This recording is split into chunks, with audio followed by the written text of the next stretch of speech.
તો આપણને મળી જાય ગબ્બર ઠાકોર ને પછી આપણે પહોંચી જાય મુનાની અંદર કાળુ ભગત ની મેલડી ના મંદિરે ને મળ્યા અરવિંદ ભુવાજી ને. તો હવારમાં મોમાના ઘરથી 2.5 કરોડ ભરેલી બેગ લઈને આપણે આવી જાય લાખણી સામે. તો લાખણી થી આયાભૂષાનો ગેર મારીને આપણે આવી જાય જીવના મંદિરે નખાયું 1500 રૂપિયાનું પેટ્રોલ. અલ્યા ભાઈ 1500 નું નખાયું છે પણ અવાજ કેમ નથી આવતો? હવારમાં 1500 માં એક મેડું વધારે સડાઈ નાખ્યું તો અવાજ ચોથી આવે. તો અહીંયાથી ગેર મારીને આપણે નીકળી જાય ને આવી જાય ઘોડાના ફાટકે. પણ કિસ્મત એવા છે કે કોઈ દાડો ફાટક ખુલી ના હોય. આ તો હજી શરૂઆત છે, બાકી અમારો શંકર છે તો હેડવું ભૂલી જાય છે. તો પછી ખુલતા ફાટક ની આરે આપણે નીકળી જાય ને આવી જાય મુનાની અંદર ને કરી નાખે માતાજીના દર્શન. સામે ચાલુ છે અરવિંદ ભુવાજી ની બેઠક ને પછી આવી જાય ચા. પણ જેવો ભુવાજીના શબ્દોમાં ટેસ્ટ હોય છે એવો ચામાંય ટેસ્ટ હતો હો ભાઈ. ખાઓ માં કસમ. તો ચાનો હબડકો માર્યો એટલે ભાઈને આવી ગયો ફોન. ઘરથી ચોક જાય તો હરખી રીતે રહેવા દે, શું કેમ લોહી પીએ છે કે?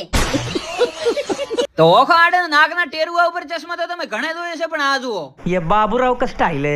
તો પછી આપણે કરી નાખે મેલડી માતાજીના દર્શન ને તમને પણ કરાવું, પણ મેલડી માતાજીનું નામ કોમેન્ટમાં લખવાનું ના ભૂલતા. તો પછી આપણને મળી જાય અહીંયા 2 ફુલાવર ને કરી નાખે ખખડીને રોમ રોમ. પણ ભાઈ કે વિડીયો તો મોય જોઉં છું, મારો વિડીયો લ્યો ને. તો હામે તમને દેખાય રહી સિંગર વિશાલ યોગીરાજ પણ ત્યાં આયેલા હતા ને એમની હારે ગેર મારીને આપણે નીકળી જાય ઘર બાજુ. પછી આવી જાય દાબડિયા ગામની અંદર ને મળ્યા આપણને ગબ્બર ઠાકોર. તો અહીંયા હારે આપણે એક વિડીયોનો કટકો લીધો પણ વસી આવી જાય પેલા ખબર છે ને मैं बाबा टिल्लू